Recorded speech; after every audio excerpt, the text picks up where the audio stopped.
What is going on, everyone? It is Trade Trends with John Salama CMT and Rocco, the all-time high Maltese dog. Welcome to the show. Let's get into it. New highs, a pretty interesting reversal. We had some inflation numbers this morning, and grappling with with CPI the other day. Had quite a reaction yesterday. Portfolio moves, got out of EWI yesterday with the trailing stops, got stopped out, took my profit with that sell-off yesterday, as well as SMH, so I'm out of both. And other new moves this morning, bought more copper, added to that position, and I'm bidding Japan right now as we speak amidst this, this emerging markets boom that we're seeing today. Also, something I want to say, I'm starting a meetup. I'll put the graphic up, maybe. That's even probably a good idea. But I'm starting a monthly meetup. Trading can be very difficult and lonely. So I am starting this thing in New York City where I know there's traders. I'll just put it on the screen. Why not? So if you're in the city, June 17th, Wednesday night, it's going to be monthly. We're going to start from FIDI. We're going to do Midtown, FIDI, Midtown. I don't know why I said it like that, but it's going to be FIDI, Midtown, etc. And it's going to be for traders at all levels. I'll have a couple of my institutional buddies with me as well. We're going to have somewhat of a format, kind of similar to the show, but shorter and with cocktails in hand. So more to come as we get closer. But if you're in the city, Wednesday, June 17th, come on out. And I'll be on JC's show, the morning show, promoting this as well on Monday morning. So it's summertime, y'all. Let's grab cocktails and talk some real thing. Okay, so let us get into the dashboard panel. Let me see what you're seeing now. Probably the same thing. Yep. Oh boy, well that makes sense. Okay. That's me again. Bronco, where'd you go? He's left. No, he's here. He's waiting for the charts, like everybody. Okay, here we go. So let's get into the day here. It's been really interesting. Chinese tech. We called out A-share the other day. I said, this looks good. It's got some more upside. I wouldn't just rush into it because I thought it had like maybe 1 or 2% tops, but it did look like it's going higher. And the A-share was the lead ahead of FXI and whatnot. And today, KWEB, we'll take a look at it, absolutely zooming higher. South Korea, that looked like yesterday an overblown situation. We were talking about it the other day on Monday's video, saying all these names, semis, South Korea, they should absolutely, no problem if it takes them. We'll take a look at the chart. A 6% breather. I forget the exact number that we had called out. 3% in the indices, and it barely, obviously, didn't do that. There was some pain yesterday, though. Small caps got hit. But let's focus on today. So South Korea and emerging markets zoom 2% or more higher, while financials, there was a CMT webinar this morning in my conversation. A question towards Gina Adams, who was a presenter, was, are you concerned here with the lack of participation by financials and retail? And we'll take a look at all those charts today, both charts today. She said, yeah, it is very concerning. So take a look at financials. They're hitting it today. It's not going well. Bitcoin also getting hit, and retail. These are numbers all about 1 to 2%. Retail continues to be a dog. Sydney Sweeney obviously not doing enough deals, and I couldn't update this fast enough. New all-time highs for the Mag 7, copper. We bought more on the breakout, and my baby XLG, the top 50 S&Ps companies. So let us get into it. There's a lot to uncover. That is, you can't see it yet. Let me just do this here. Boopity, boopity, boopity bop. But the trading's been doing superb. We are within a rock's throw away, again, of our high watermark for 26. So when the market's doing this to your back, that is not a typo. 742 SPY right here. Wow. So let's get into it. Micron up 3.5%, as if this stock can stop now at this point. It cannot. NVIDIA, new all-time highs, 227, exactly what we were talking about before that 195 level was so big going back to November earnings 6 months ago. Rocco's heard enough. He's going to bounce out. You good? Hold on. Look at the chart. Look at the candles. You see all the green? It goes up and to the right. You see it? He's not going to come to any of the happy hours. Maybe one. Probably not. He'll pee on everything. NVIDIA, so new all-time highs, 227, and that's enough right there to boost a lot of markets. Tesla up 3.8%. The Q's up 1%. Intel up 1%. Apple up 2%, nearly 2%. That is all-time highs for Apple, on the door of 300. Everyone made fun of them, including myself, having no AI plan, and I'm not really sure exactly what it is yet. But I think they're going to let you choose basically your own AI, and it's going to be integrated with their next iOS, and it's probably going to work very seamlessly, and it's the cheaper plan for them, et cetera, whatever. The price is going to 300 here. That's new all-time highs for Apple, y'all. Google up 4%, basically up to 402. Amazon up 1.6. Baba, this is what I'm telling you, Chinese tech today, absolutely exploding. Baba, the best example of that, up 8%, though there are others. Meta up 2%. Palantir down 3.5%, not its day. Marvell up 7.5%. Great stock. Again, semis just ripping up 3.5%. And Russell flat after a not so fun day yesterday. Take a look at this SPY intraday chart. Okay, so the numbers came out this morning at 8:30 a.m. Immediately went lower. I believe it was PPI. Inflation is looking like it's here to stay, especially when the high oil prices are rolling over, and we're here 2 months into the war, and we're basically on the backs of 52-week highs in oil. And the market looked ugly at the open. They sought out liquidity all the way down to 735.5, and then I'm telling you, ever since then, of course, the Chinese negotiations are going on too, and so everyone's especially bulled up about that. Trump, I believe, brought Jensen Huang and Elon Musk with him, and everyone's thinking that they're going to get a deal done. And this is what I was talking about before. Smart money usually sniffs this out before. This is what the Chinese A-share chart was pointing to me before. A very positive scenario with the meetings upcoming this weekend. So folks getting bulled up about the diplomatic meeting here at 10 a.m. really started to go above a rising VWAP. And these are new all-time highs. I'm speaking to you right now. Yep, 4 cents away. It is doing it as we speak. New all-time highs. VWAP on the day is 739. It's above that by about $3. So let's zoom out for a more meaningful tape read instead of just a chart. I was saying before here on May the 4th, closer to May 5th, Cinco de Mayo is when this rally to me began, this leg of the rally. And this is right here, Cinco de Mayo VWAP that day. We entered a new era almost of being overbought. As you can see before here, it was shade. It was going up to about 74 and then a floor of 66. Once May 5th came around, it was truly standing room only. Think of the example of, Foo Fighters and Taylor Swift playing your basement. It's going to be jam-packed. So right here, the line to bid up assets on May 5th, 8 days ago, really got heavy. VWAP of that day was 723. I said this has a good 2 weeks to go. Depends how much the rubber band gets stretched. And that way, when you look at the RSI, that heavily shaded blue, it's going higher, indefinitely. So that's what we had going here. My target then was honestly about 725. Again, no, VWAP that day, I'm sorry, was 723. My target was 735. So nothing, pretty decent. So now we've exceeded that by about a whole percent. I still say this market has to appreciate in time versus price. If that doesn't make sense, I get it. This has about another, I would say another week or so of bullishness, but you understand cap the upside. It kind of makes sense that you had an ugly sell-off yesterday. So in terms of, how you trade these, it would basically be the same literally breakout system that we have deploying to ATR. So for me, this has about another week or so bullishness through middle of next week. I think a deal does get done. Maybe you get a pop, a little exclamation point for this term of the rally. And then we get further new highs into mid to late June. But this will have to take a breather at some point. A natural resting place for me would be close to about after this Chinese deal gets done. I can tell the market is obviously sniffing out extreme euphoria, but you got a 21-day exponential moving average down at about 719, which would be a shedding of about, like 23 points. So 3.5% would feel like it hurts. Oh, the market's over, It's not the case. This is very extreme buyer behavior here. We haven't had anything like this since July of last summer when it took us to 6,400 in the S&Ps. But even that was that was basically for like a week.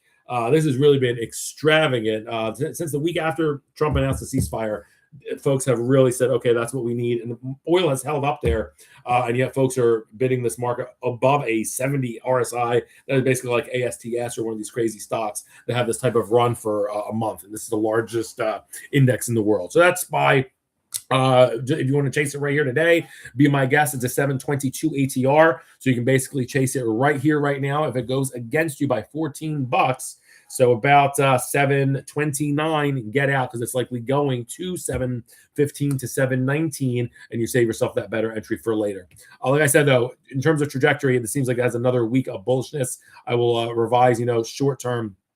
Just based on the upper Bollinger Band, and that's headed to about 745 now. So definitely nosebleed territory. You can get those short-term pullbacks, but the market is looking very, very strong. I'm glad to be long in different areas. Speaking of glad to be long, if you were in this area, it's the biggest pop of the day in terms of standard deviation. It is an absolute dog, and this is what we're talking about in terms of mean reversion and rubber band popping.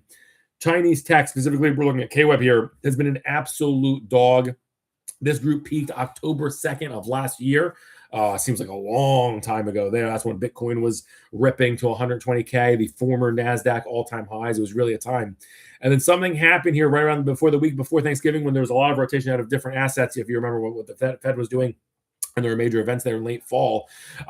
This started hitting purgatory the week before Thanksgiving, and honestly, absolutely rolled off the table. Not a ton of reason to be in Chinese tech way before the war. End of January, you're under a flat 200-day moving average, and actually putting in, and we were talking about it here on the show actually, in early February to get out of Chinese tech, I remember. And I was shorted as well for a couple of percent on the way down through the turtle system. But yeah, and I just wanted to get back to this. And you were putting in from July to Feb, yeah, it's 7-month lows, more than 6 months. It would have showed up in extreme weakness and algo trading pickup. And then it finally looks like it possibly had bottomed the end of March. We'll see. Now you have a massive candle here. There's significant resistance. Basically, I'll even give you the discount up until like the 30. I really don't believe in it getting above this 32 level. It hasn't done it since the aforementioned that collapse at the end of February, when it entered this prolonged oversold behavior, kind of like the opposite of what we're seeing in the S&Ps. They just sold this thing into the ground.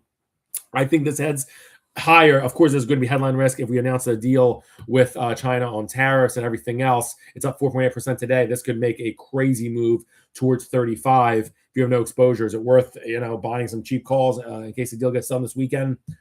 Maybe 35 would be a natural magnet for medium longer term, if it has a huge move. But don't forget, this is about a 69-cent ATR, and that is $5 away, though they could be snuffing big moves. So I don't think it gets above $32 personally. And in terms of RSI, it has not been this high since the week of the prior 52-week high. So this is the most excited, strongest it's been in its own range. Typically, especially with a candle like that, view up on the day 30.10, they said mine. High of day 30.68, they're 14 cents off that. So it looks like to me at least what's to tangle possibly with a heavy resistance of 31.75. Trades, I mean, I don't think you're going to get paid for it, but you could probably sell the 28 puts. And it's kind of a gamble. You could buy the August 35 calls and then sell something against it. But again, be careful. A lot of headline risk on that. But KWEB, the biggest mover in terms of Sigma surprise today. Number 2, sad Anyang. I got out of this yesterday on the sell-off. I got out of my 2 ATR stop, and that's A-okay with me. Absolutely an overreaction, though, in terms of the market, possibly even the turtle system. But I don't argue with the trailing stops. I know my exit before. A nice pop today, up almost 6%. Should this go through new highs again, I will quickly add it to the system, leverage permitting. So, I mean, this still looks good to me. Like this has a close to like a 1. What's the high yesterday? I'm sorry, 2 days ago, the high was 194.5 basically. Looks like it wants to get right close to that. So I would be close to including in the system. And one more thing about technical analysis absolutely just works. It's just a matter of time. Is 195 was the high essentially 2 days ago. And I said, look out, this absolutely could, no problem, get to 160, 165. The low the next day was 173.5. So sometimes it gives you a lot in a little or a little in a lot, meaning it could pull back for 2 weeks and get to that mean reversion point of a 21-day EMA, or it can give you half that retracement in just 1 day and continue its strength. I still think overall, like I said, I think this wants to pierce 195 one more time and then have a little bit more of a concentrated move lower to digest these gains to about 167. But this is such a hot way to play the AI memory market. DRAM is the other one. I'm just not choosing that on the show because I really highlight South Korea. That's a lot of overlap. And then the number 3 area that absolutely slaying today is emerging markets. Of course, it's all we've been talking about. Like I said, I'm bidding EWJ, keeping my ear open in the background for fills, but not yet. A great looking chart, similar to what we just saw with Korea, with South Korea. Highs 2 days ago, ugly drop yesterday with a 3% loss, and today a beautiful move higher, up 2.3. EEM looks like, again, a solid move for the past 2 weeks. This is not just a day does a trend make. This thing obviously looks great. They haven't thinking about selling this thing. Not even a pierce near a tag of the 200-day moving average minus, March 30th when we got really into it there towards the end of March. But this former low coming the end of last May at $45, a beautiful move higher, above 50 RSI since April 7th. Part of the, bulled up part of the assets that you want to be in with the nearest rotation. In the past 4 weeks, up 2.2%. I'm in different parts of EM, of course, through Taiwan, bidding Japan. I was in South Korea looking to get it again, but the target for this looks a bit to be about 68, 68.5. Great looking candle today. My goodness, view up 66.99. They said mine, and it's at high of day as we speak.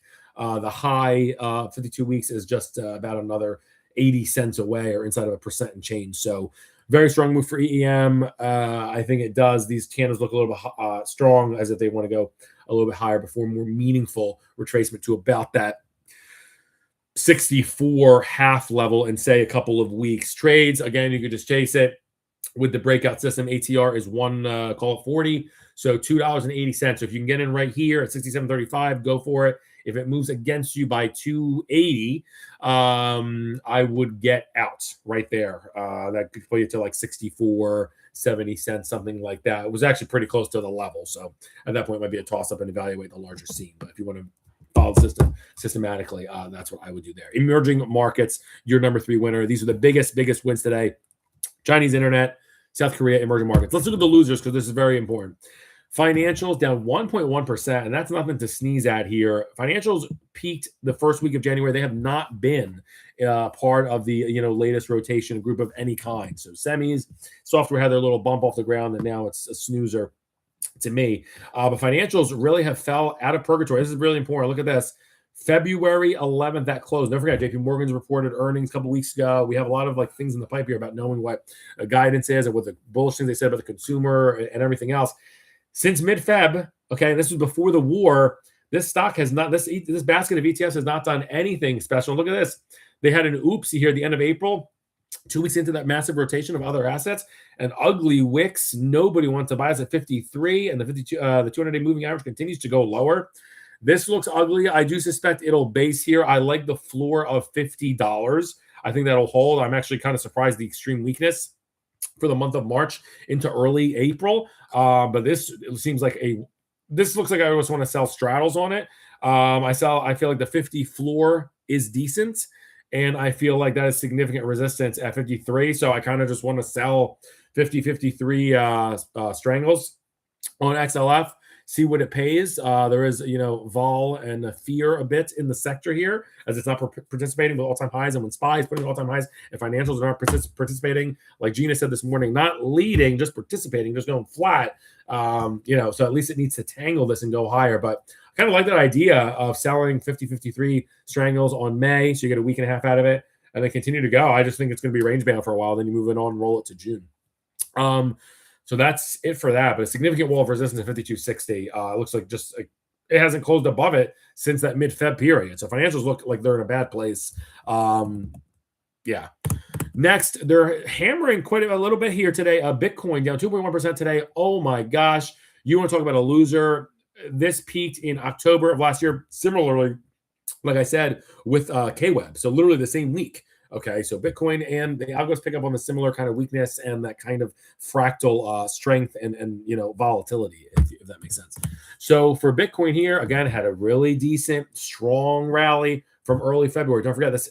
We're looking at IBIT, hit $35. We got a strong move to about $47. I think this has a little bit more to go, like a couple of days, maybe into early next week. But I do like the target of about $47. I think it gets into that point. A lot of price discovery here going back to Thanksgiving at that $47 level for Bitcoin. And again, don't love it overall, though, with the falling 200-day moving average. I do love that we're above a 50 RSI for 5 weeks now. So eventually that should even out the 200-day moving average. Right now it's still falling so swiftly due to the stock moving from 71 to 35 in just 4 months. And that's exactly how that happens. So Bitcoin overall, I think, has a little bit more upside short term, but not a ton higher. I think it goes to 47. If you wanted to chase in terms of trades, Bitcoin looked better, like a week or two ago. I thought it had a little bit more room here, a little bit, but so it's 115 ATR. So it's $2.30. You can get in right here at basically $45. If it gets to 42.80, get out because it's likely going to maybe like a 41 handle and save yourself the difference. That would be my play on Bitcoin. But it's nice to see that's holding at least above 50 RSI. And it's a small, not small, it's a decent added member of the April 7th rotation lineup when the ceasefire was announced. So it's good to see. Financials aren't part of it. It's not all the groups, but overall, a massive dog. Bitcoin, IBIT, they threw it out, honestly, election day is when technically this thing started breaking down. Once that floor of 59 broke down, we talked about it here on the program. All right, and then the last one for the day, losers, XRT, continuing to be super weak. Sydney Sweeney, they should make some calls with her. She's got the Midas touch. Apparently, she's doing other things on Euphoria. This is a good-looking candle, at least on the day. I know it's having an ugly multiple sigma mover lower, down 1.2%. View up on the day, 79.54. It's holding that, albeit barely. It is very close to end of day here. It is 35 RSI. I think it'll base this week. I kind of like this area of support at $78. Yeah, it looks like it may want to head lower. I do like the candle today. I think it'll base around this $78 level. You could probably sell puts, although I understand you're not doing it in a strong part of the market, then buy 77s against it if you want to do it that part of the trade. Otherwise, I do think this will try and have a move, albeit not in a straight line, towards $83. I still, I don't want to say trust, but I do respect that it has a rising 200-day moving average. Oh, I'm sorry, I just started going down by a penny a day literally 3 days ago. So significant resistance at 84.66 where my cursor is. I think it wants to bounce there over the next 2 weeks. The trade to me, it is spicy though. It's selling the 78 puts. I really want to go crazy with buying the 83 calls. This is one of the weakest parts of the market. And again, going that major April 7th, April 8th, the ceasefire, it tried and had a decent move towards April 21st. And then just this past 2 weeks has really been ugly. So better parts of the market to be in. Okay. Top 3 gainers of the past 5 days. Let's do it.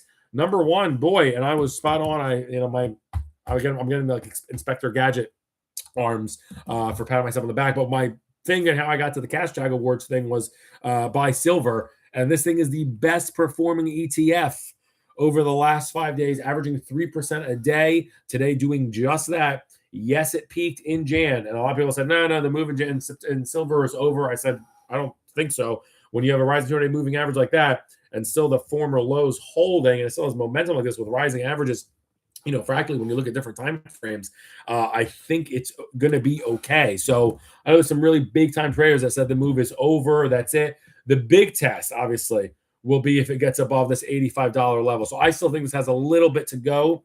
Short term, view up on the day, 79.75. They said mine. Right here, 80.64. That's very near high of day. That's close to mine. My target on this is getting very close near term.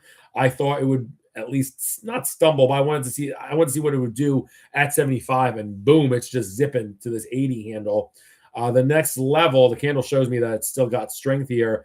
It could want to tangle at $85 over the next couple of days. We'll see, but then I think that will be it. And then a bit of a consolidation. It could be, almost violent towards $71. And then the next move will be the ultimate breakout in mid-June, not towards all-time, the highs, but finally above this 85 level. So in terms of trades, you can probably sell the 70 puts. That's not going to pay anything, no, unfortunately. If you want to just buy the breakout system, it's an even 3 ATR, so it's $6. So if you want to get in right here, 80 half, go for it. If it gets to 74 half, get out, because it's very likely going to 69 or 70. That's why I would play that one in stock. And I will actually check. I may actually do this in the turtle system. What is the high here? 81.28. Let me say 81.28. It's not there yet.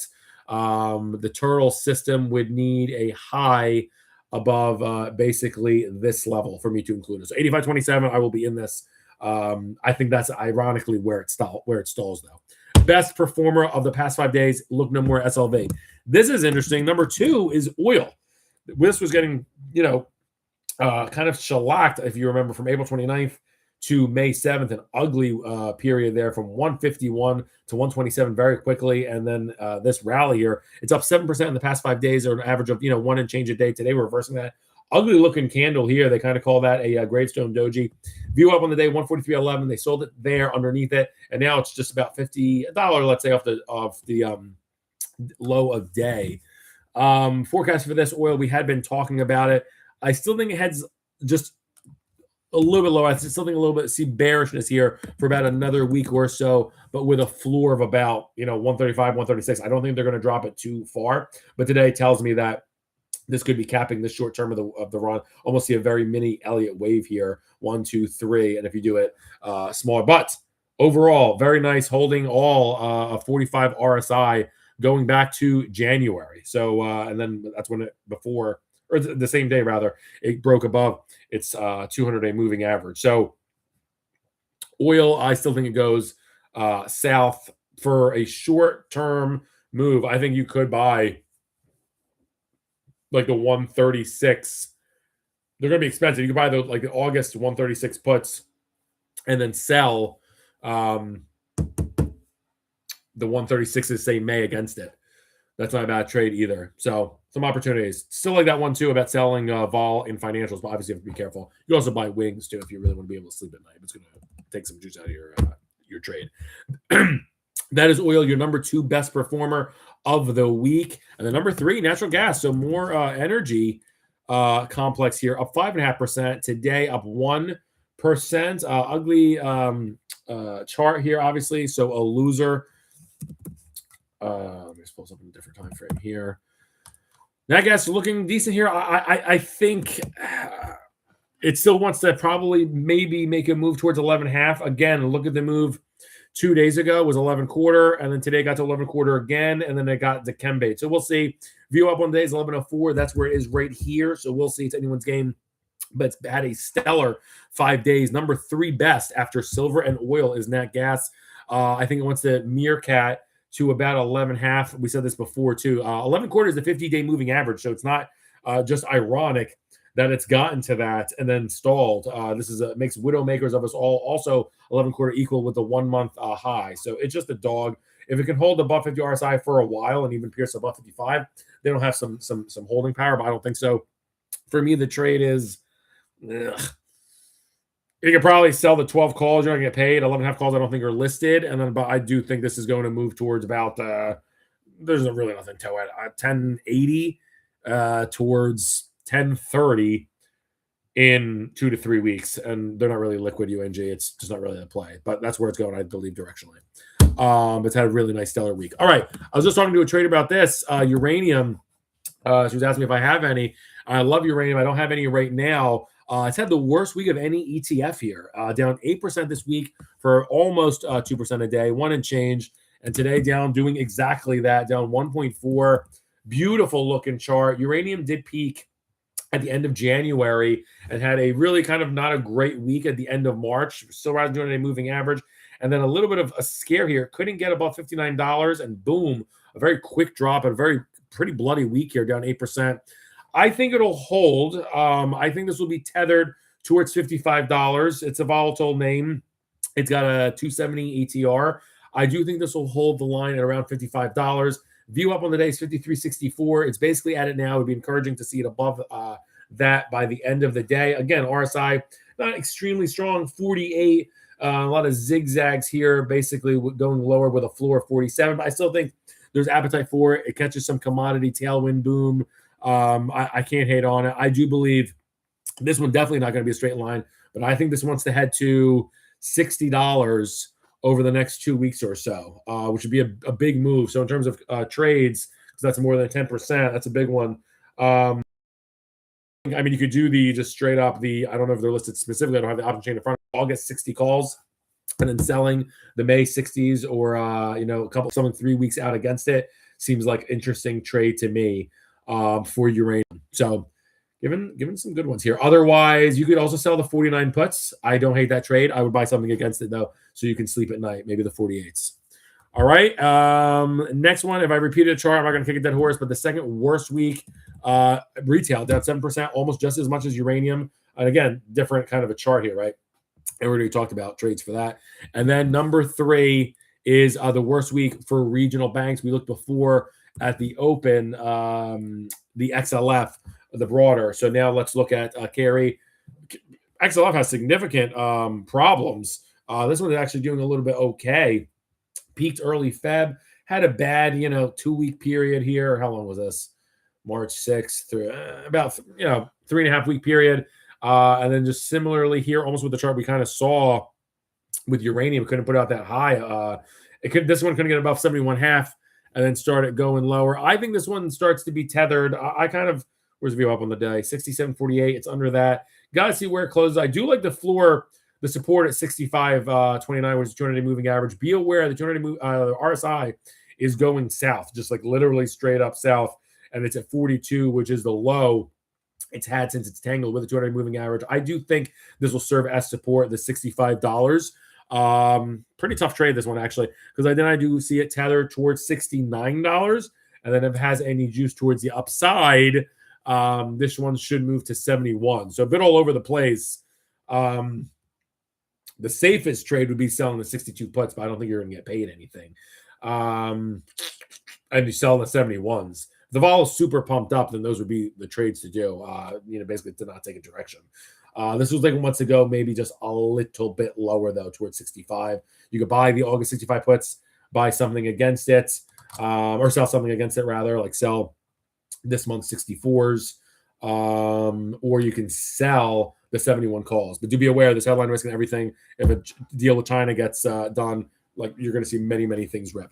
All right, top 3 trades to wrap up of the past 5 days. If you've been long silver, if you've been short uranium, and you've been short retail, congratulations. You are absolutely destroying the stock market, truly, at all-time highs.